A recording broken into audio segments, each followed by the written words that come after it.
अब यकीन आ गया तुम्हें? इफ्रा साहिर के साथ चली गई है।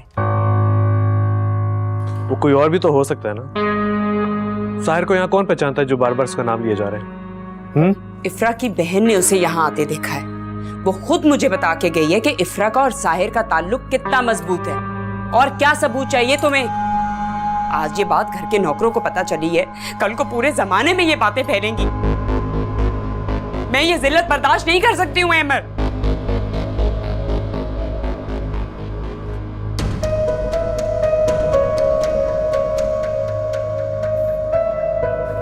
अहमद, इस टाइम मारूख पाजी को अकेला छोड़ दो, यही उनके लिए बेहतर होगा। तुम कुछ मत सोचो, सब ठीक हो जाएगा, यकीन करो। मैं हूं ना तुम्हारे साथ।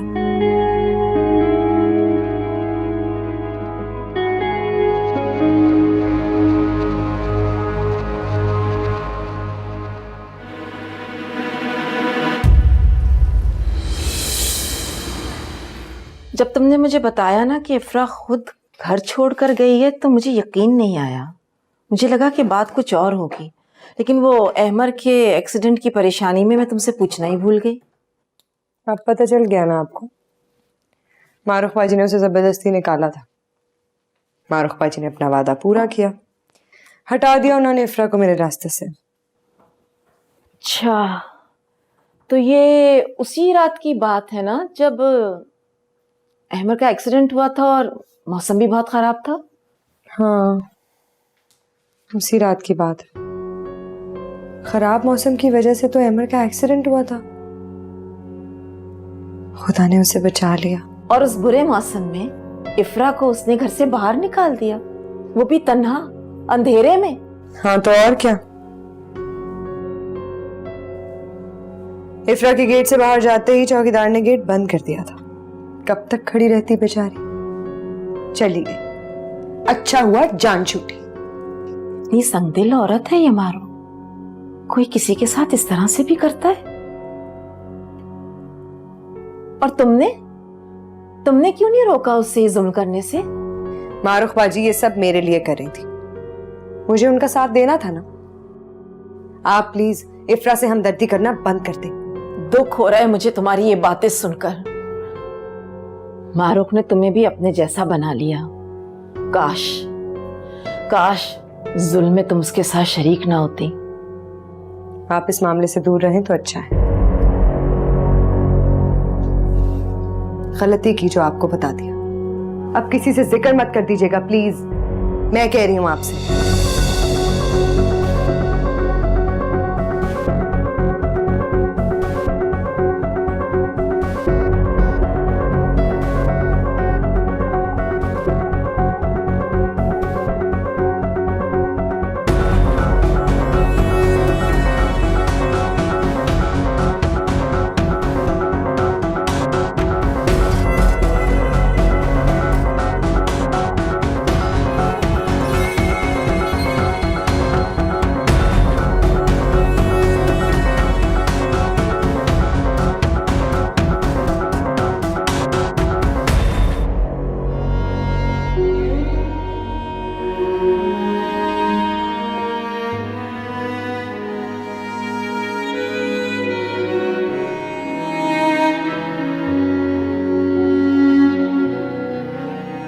तुम इफ्रा की फिक्र मत करो,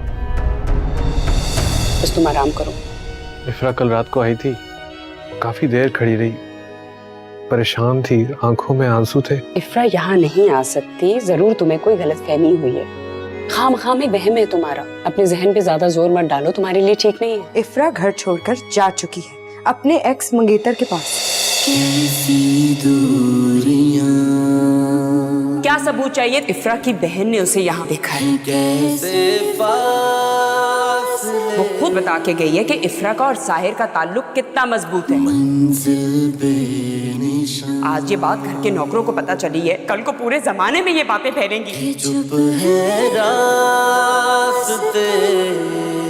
मैं ये जिल्लत बर्दाश्त नहीं कर सकती हूँ अहमद। खिले थे फूल जो सभी मुरझा गए हैं, सही जाए इस दिल से बेबसी। मेरे पास सबूत है। ए दिल मंजूर, बताओ, इफ्रा साहिर के साथ थी? इफ्रा बाजी को मैंने खुद जाते हुए देखा है अपनी आंखों से, उसी लड़के के साथ जो उन्हें लेने आया था। अब यकीन आ गया? है दिल नहीं तेरा कोई नहीं, तू रोना नहीं। यकीन आ गया तुम्हें? इफ्रा साहिर के साथ चली गई है।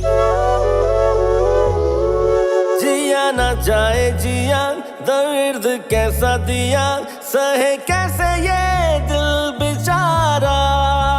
जिया ना जाए जिया, दर्द कैसा दिया, सहे कैसे ये दिल बेचारा। तू ही सहारा, तू ही हमदम है, तेरे बिना हर खुशी भी गम है। तेरे बिना जिया जाए ना जाए ना जाए, जिया ना जाए, जिया ना जाए रे, जिया ना जाए।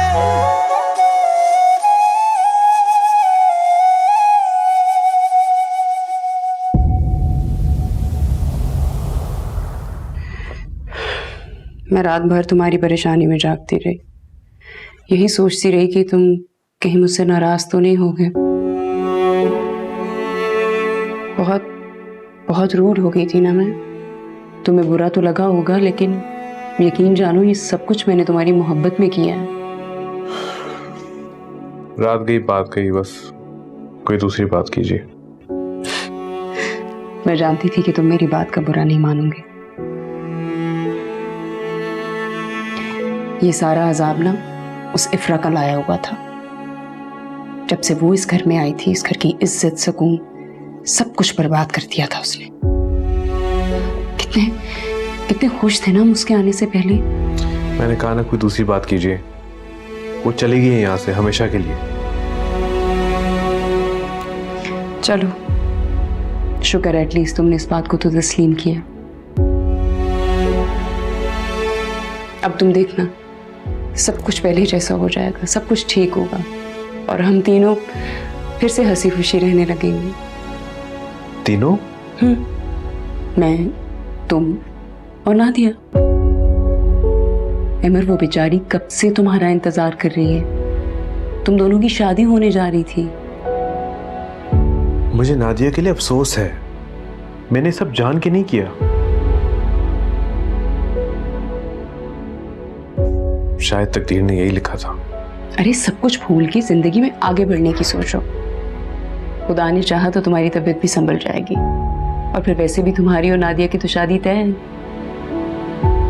जैसे ही तुम ठीक होगे, तुम्हारा और नादिया का मैं निकाह करवा दूंगी।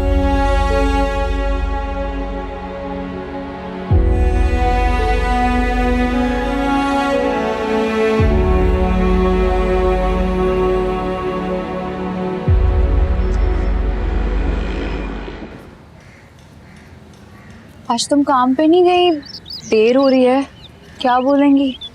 अब मुझे फर्क नहीं पड़ता है फ्रबाजी, क्या करेंगी, डांट या डपट, मामूली सी चीज़ें ये सारी जो उन्होंने आपके साथ किया है ना। मुझे तो अब ये सोच सोच के नफरत हो गई है उनसे। सफ़ाक औरत। ये अरे बेवकूफ़, कितनी दफ़ा तुम्हें मैंने समझाया है, बड़ी है, तुमसे ऐसे बात नहीं किया करो उनके लिए। ऐसे लोगों की कौन इज्जत कर सकता है फ्रबाजी। मैंने तो सोच लिया है, आज मामू को अपने साथ ले जाऊंगी और अहमद साहब के सामने खड़ा कर दूंगी। उनको हम सब बता देंगे, फिर क्या कर लेंगी मारूफ बीबी और वो उनका चमचा मंसूर। नहीं नहीं, तुम किसी से कुछ भी नहीं कहोगी, तुम्हें खुदा का वास्ता है। अहमद वैसे ही इतनी टेंशन में बीमार हैं और बीमार हो जाएंगे। आपको अभी भी अहमद साहब की फिक्र है और वो, उन्होंने तो आपकी इतनी सी भी कदर नहीं की। मेरी तो हैसियत ही क्या है उनकी जिंदगी में, जबरदस्ती चली आई थी बस, और वो बेचारे शराफत में मारे गए। चलो तुम अभी जाओ, वरना फिर देर हो जाएगी तो वो डांटेंगी। ठीक है, मैं चलती हूँ। अल्लाह हाफिज। ख्याल रखना।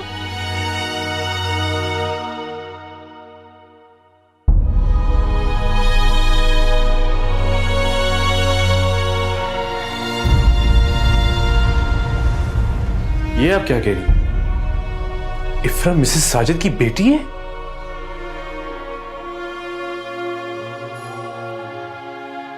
ओह,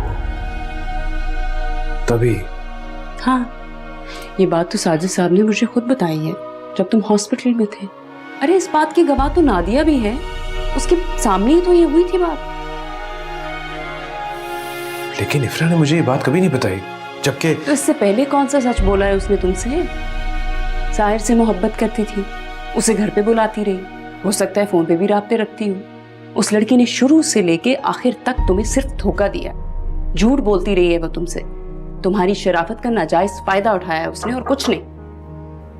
हाँ, अहमद साहब, साजिद साहब आए हैं आपसे मिलने के लिए, मैंने उन्हें बिठा दिया। अब वो यहाँ क्या करने आए हैं? जाओ जाके उनसे बोलो अहमद साहब की तबीयत ठीक नहीं है, वो रेस्ट कर रहे हैं, किसी से नहीं मिल सकते। नहीं नहीं, मैं उनसे मिलूंगा, बुरा लगता है, बड़े हैं। ठीक है, फिर मैं भी जाऊंगी साथ। आप उनसे नहीं मिलेंगी, मैं उनसे अकेले में बात करूंगा।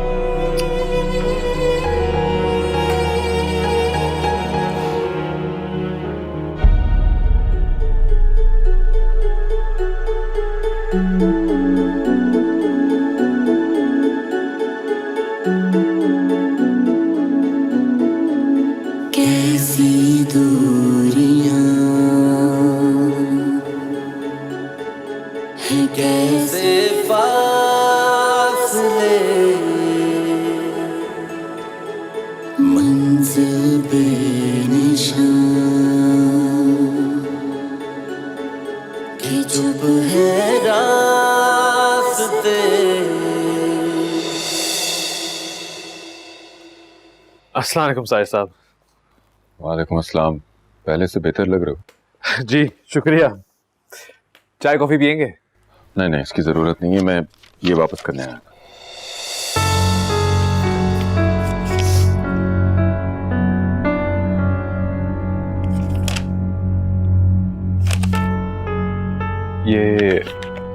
ये तो हमारे कॉन्ट्रैक्ट की कॉपी है। मेरी तरफ से ही कॉन्ट्रैक्ट खत्म हुआ, आज के बाद हम कोई प्रोजेक्ट साथ नहीं करेंगे। मगर क्यों? ऐसा क्यों कह रहे हैं आप साहिर साहब? इसलिए कि जो बात मैं करने जा रहा हूं उसमें सबसे पहले तुम्हारा एहसान उतारना जरूरी है, और शुक्र है मुझ पे इस वक्त कोई बोझ नहीं है। अब ये बताओ, मेरी बेटी कहाँ है अमर? मेरी इफ्रा कहाँ है? साजिद साहब, अहमद से सवाल करने का आपका कोई हक नहीं है। वैसे भी इफ्रा का बाप तमीजुद्दीन है, जो हमारी फैक्ट्री का एक मामूली सा मुलाजिम है, जिसने बड़ी चालाकी से अपनी बेटी को मेरे भाई के सर पे एक मुसीबत बना के डाल दिया है। हम आपको नहीं जानते। इससे क्या फर्क पड़ता है, मुझे नहीं जानते। इफ्रा की वल्दियत के खाने में तमीजुद्दीन का नाम जरूर लिखा है, लेकिन बाबा उसने मुझे ही समझा है। ये तो मेरी बदकिस्मती है कि मैंने अपनी मासूम बच्ची को उस बेरहम दुनिया के हवाले कर दिया। हाँ तो ठीक है, जाइए जाकर ढूंढिए अपनी सुतेली बेटी को। हमारे घर से तो वो भाग गई है अपने साहब का मंगेतर के साथ। अहमर, समझा लो अपनी बहन को, वरना बात बहुत आगे बढ़ जाएगी। मारूख, आप जाएं यहाँ से। अहमर, हमें नहीं पता इनकी बेटी कहाँ है। और आप, अगर आपको आपकी बेटी मिल जाए तो हमें भी बता दीजिएगा, तलाकनामा पहुंच जाएगा आपके घर पे। मारूख, मैं कह रहा हूँ जाएं यहाँ से। नहीं आना चाहिए था मुझे यहाँ पे। मैंने सोचा तुम्हें इफ्रा की कुछ ना कुछ तो परवाह होगी, तुम भी शायद उसके लिए फिक्रमंद होगे। तुमसे तो अच्छा वो साहिर है जो सारे शहर में इफ्रा को ढूंढता फिर रहा है, दीवानों की तरह दर बदर हो गया वो। तुमसे तो ये भी नहीं हुआ।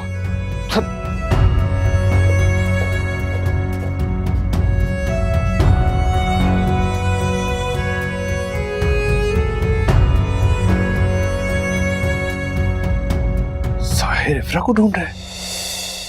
खिले थे फूल जो सभी मुरझा गए हैं, सही ना जाए इस दिल से बेबसी। ऐ दिल नहीं तेरा कोई नहीं तो रोना नहीं।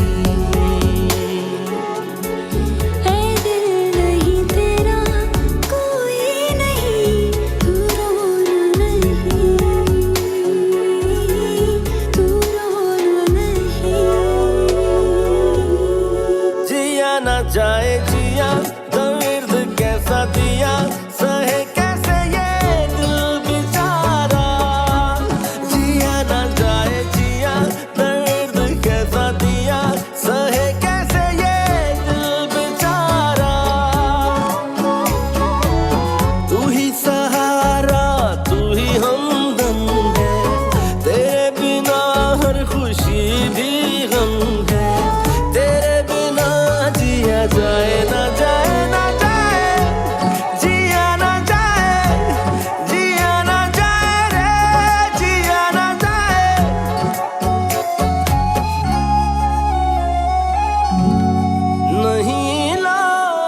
तुमसे तो अच्छा वो साहिर है जो सारे शहर में इफ्रा को ढूंढता फिर रहा है दीवानों की तरह।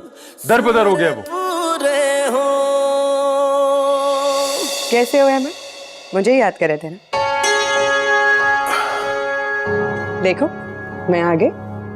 एक्चुअली मुझे ना रूम में अपने हिसाब से कुछ चेंजेस करवाने थे, सोचा कि एक बार देख लो। मुझे तो नहीं लगता कि चेंज की कोई जरूरत है, जिस तरह है ठीक है। नहीं अमर, ये तो तुम कह रहे हो ना। इस बार मैं तुम्हारी एक भी बात नहीं सुनूंगी, मुझे कुछ चीजें चेंज करानी है। अच्छा मैं कह रही थी थोड़े दिन के लिए तुम किसी और रूम में शिफ्ट हो जाओ, अब हमारे पास टाइम बहुत कम है। नातिया मैं वहाँ बहुत कंफर्टेबल हूँ, मैं कहीं और नहीं रह सकता। कुछ दिनों की तो बात है अमर, मैं मंजूर से कह के तुम्हारा सामान वहां रखवा देती हूँ और फिर मैं रहूंगी ना तुम्हारे साथ, तुम्हें कोई तकलीफ नहीं आने दूंगी, प्रॉमिस। मारूफ तुम्हारा वेट कर रही होगी, वैसे भी यहाँ तुम्हारा इस वक्त होना मुनासिब नहीं है।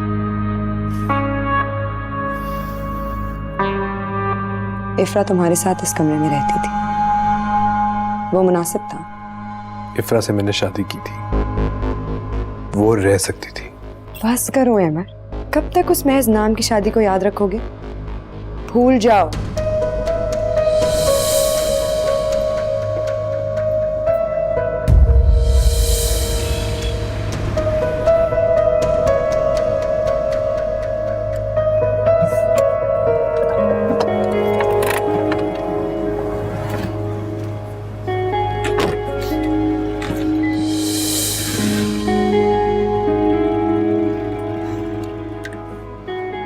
साहिर,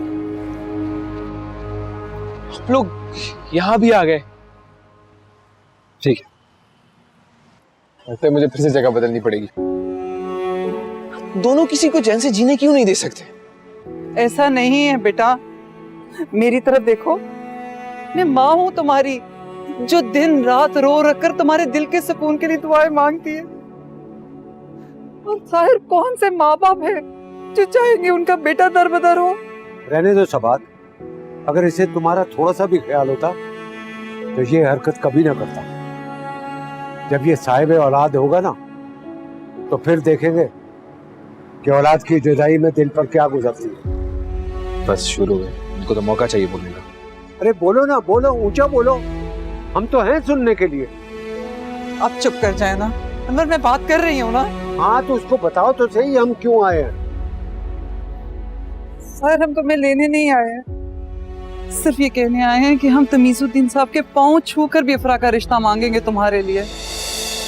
साहिर तुम्हारी और इफ्रा की शादी जरूर होगी, हम उन्हें हर हाल में राजी कर लेंगे। मैं और तुम्हारे डैड अपनी हर गलती का इजाला करेंगे बेटा।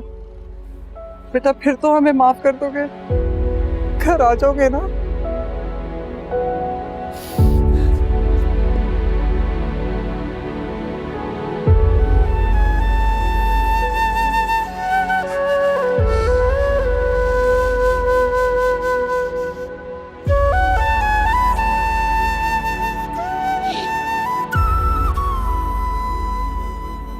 कमाल है अमर, तुमने उसकी बात पर यकीन कर लिया।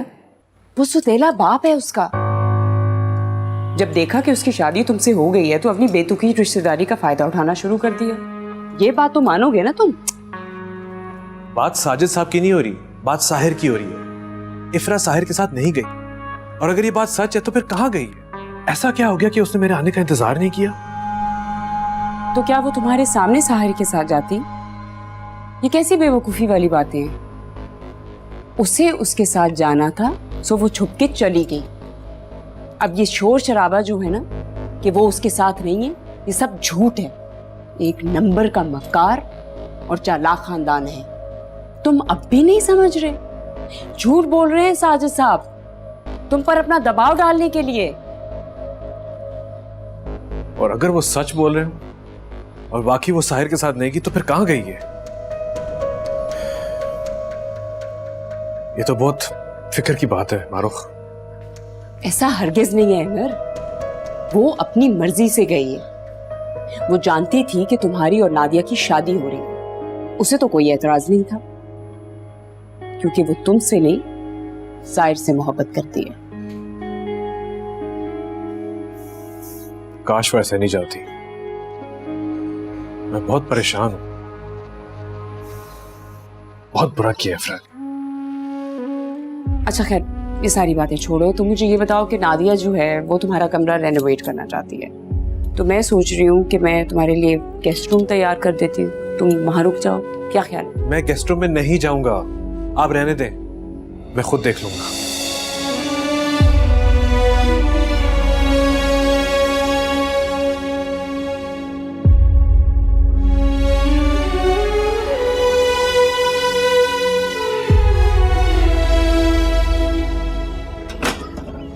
तुम्हें मना किया था ना कि मत आना, एक दफा तुम्हें बात समझ नहीं आती क्या?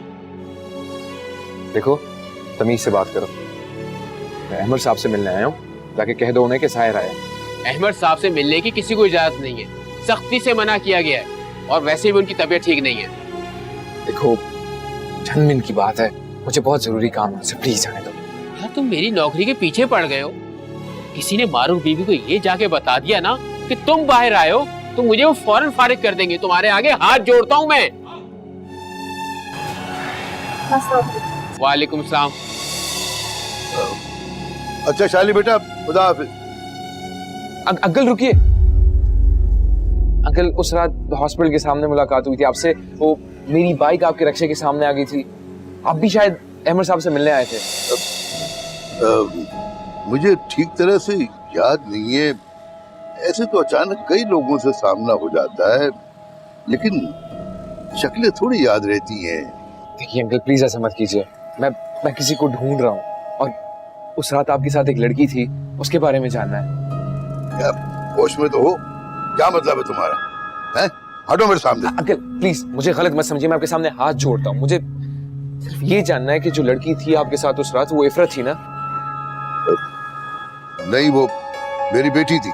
सुन लिया तुमने?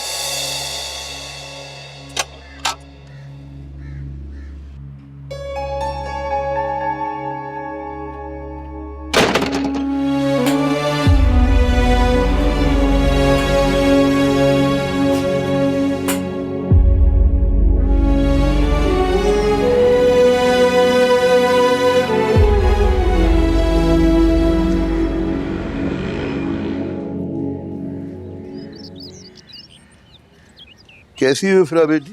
अस्सलाम वालेकुम मामू। सब खैरियत तो है ना? आप परेशान लग रहे हैं। इफ्रा बेटी, उस रात हॉस्पिटल में जो लड़का मिला था, याद है? साहिर? तो वो साहिर है। तुमने मुझे पहले क्यों नहीं बताया? मैं आपको उसके बारे में बताना नहीं चाहती थी। वो आज मुझे अहमद साहब के घर के बाहर मिल गया। ऐसा लगा जैसे वो मेरे ही इंतजार में था। उसने मुझे रोककर तुम्हारे बारे में पूछा। उस रात उसने शायद रक्शे में तुम्हारी झलक देख ली थी। आपने क्या कहा? मैंने उसे सख्ती से मना कर दिया कि तुम्हें कोई गलतफहमी हुई है। मेरे साथ रक्शे में मेरी बेटी थी। मैंने गलत तो नहीं कहा ना बिटिया?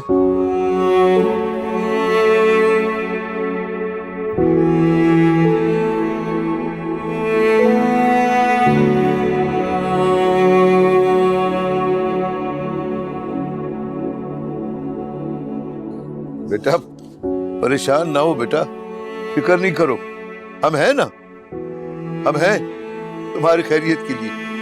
कुछ नहीं होगा, तुम आराम से रहो, आराम से रहो बेटा, हमें। कैसी दूरियां हैं, कैसे फासले, मंजिल बेनिशान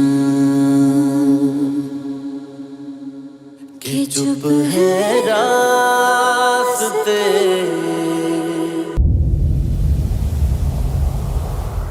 ये लो पानी पियो, शाबाश। और बस कर दो रोना धोना। क्यों खुद को हल्का हम कर रही हो इतनी सी बात पर? मुझे तुमसे ये उम्मीद नहीं थी। इतनी सी बात नहीं है मारूफ बाजी। वो इतने बड़े घर में इफ्रा के मामूली से कमरे में शिफ्ट हुआ जो उसकी शायाने जान भी नहीं है। इसका तो एक ही मतलब हुआ ना। तुम जो कह रही हो अगर वो सच भी है तो उसे जबान पर लाने की जरूरत नहीं है। अकल से काम लो। इस बार अगर तुमने जरा सी भी गलती की ना तो अहमर को हमेशा हमेशा के लिए खो दोगी। क्या तुम ये चाहती हो? हरगिज़ नहीं। मारूफा जी अब मेरा दिल और ज्यादा दुखा रही है। तो फिर गौर से सुनो और जो मैं तुमसे कह रही हूँ वैसा ही करो। अहमर पर बिल्कुल भी जाहिर ना करो कि तुम्हें कुछ बुरा लगा है। नजरअंदाज कर दो सब कुछ फिलहाल। इतनी हमदर्द बन जाओ उसकी कि उसे लगे कि उसका तुमसे ज्यादा बेहतर ख्याल रखने वाला कोई है ही नहीं। ओके?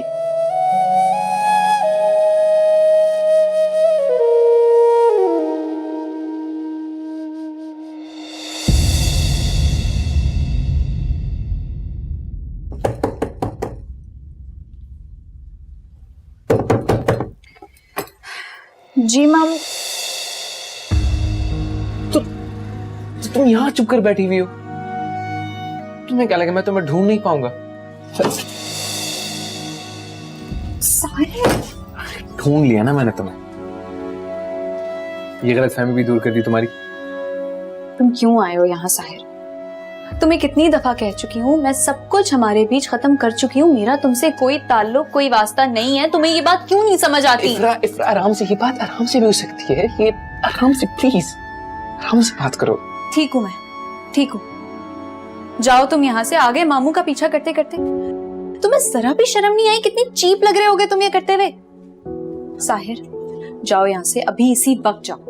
हीरो समझते हो क्या तुम खुद को? हीरो समझता तो आज ये नौबत ही ना आती। ले गया तो तुम्हें तमीजुद्दीन साहब के घर से ही, लेकिन मैं तो मारा गया था ना तुम्हारे और तुम्हारे अब्बा के झूठे वादे में आके। उन्हीं के भरोसे छोड़कर गया था तुम्हें। इफ्रा साहिर मेरे बाबा के बारे में तुम्हें कोई बात कहने की कोई जरूरत नहीं है, समझ आई? अच्छा नहीं करते तुम्हारे अब्बू के बारे में बात। खुश तो मुझे तो इस बात की खुशी है कि मुझे तुम मिल गई हो और अब इधर कुछ भी नहीं है। और ये बाकी सारी बातें तो बाद में भी हो सकती है ना। अब तुम चलो मेरे साथ, तुम जल्दी से अपनी चीजें बांधो और मेरे साथ जाओ।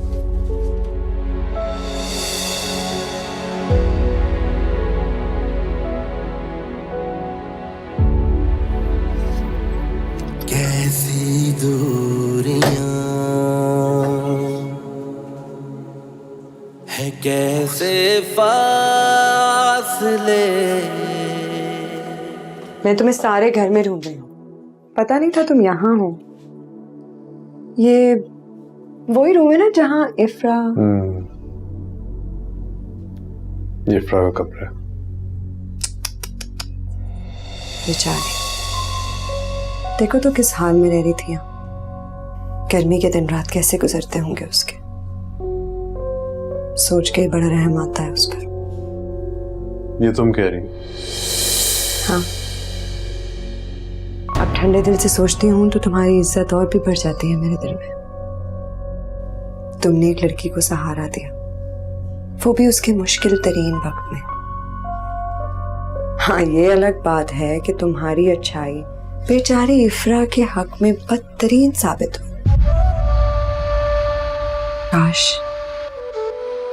काश ये जुल्म तुम ना करते। क्या मतलब है तुम्हारा नादिया? मैंने क्या जुल्म किए? हाँ ठीक है, मैं इफ्रा का ठीक तरीके से ख्याल ही रख सका, मगर इसका मतलब ये नहीं है कि तुमने उसे उसकी मोहब्बत से दूर किया है। अगर उस रोज तुम उससे शादी ना करते तो वो इस अनचाहे बंधन में बनती ही ना। बुरा मत मानना, मगर तुमने उसे कैदी बनाकर इस छोटे से कमरे में कैद करके रखा हुआ था। ऊपर से मारूफ पाची की सख्ती। उफ, बहुत जुल्म है, बहुत नाइंसाफी हुई है इफ्रा के साथ। जो भी है उसे ऐसे घर छोड़ के नहीं जाना चाहिए था। बहुत बुरा किया इफ्रा ने। मैम, जाना तो उसे था ही। उसे इस घर में सिवाय तकलीफ के और मिलाई क्या है? अगर तुम्हें जरा सी भी उसकी परवाह है तो उसे उसकी खुशी लौटा दो। डिवोर्स दे दो इफ्रा को, ताकि वो साहिर के साथ हंसी खुशी जिंदगी गुजार सके।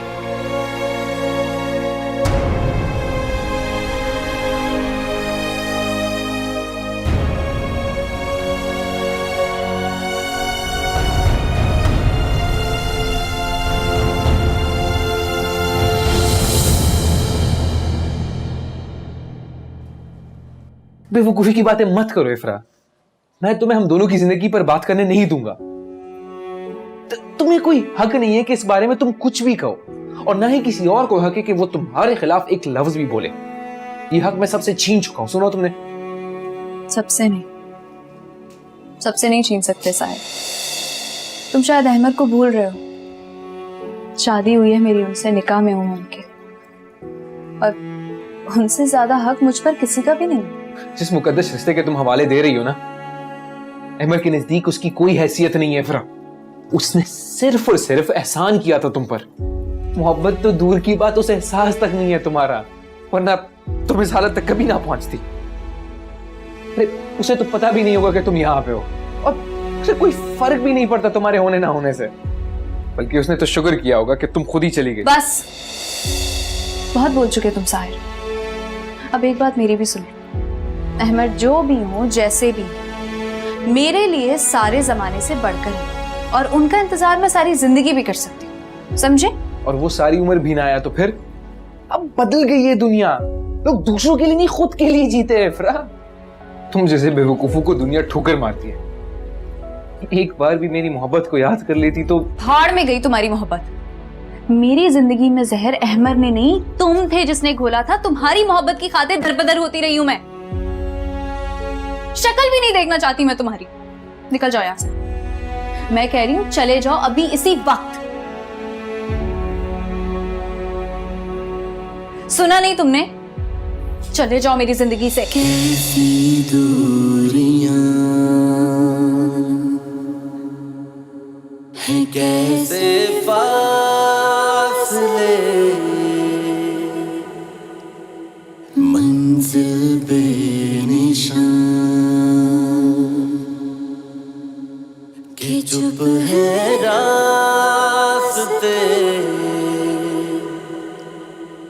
खिले थे फूल जो सभी मुरझा गए हैं, सही ना जाए इस दिल से बेबसी। ऐ दिल नहीं तेरा कोई नहीं तो रोना नहीं, जिया ना जाए जिया दर्द कैसा दिया, सहे कैसे ये दिल बेचारा। शक्ल भी नहीं देखना चाहती मैं तुम्हारी। जिया ना जाए जिया, चले जाओ मेरी जिंदगी से। दर्द कैसा दिया, सहे कैसे ये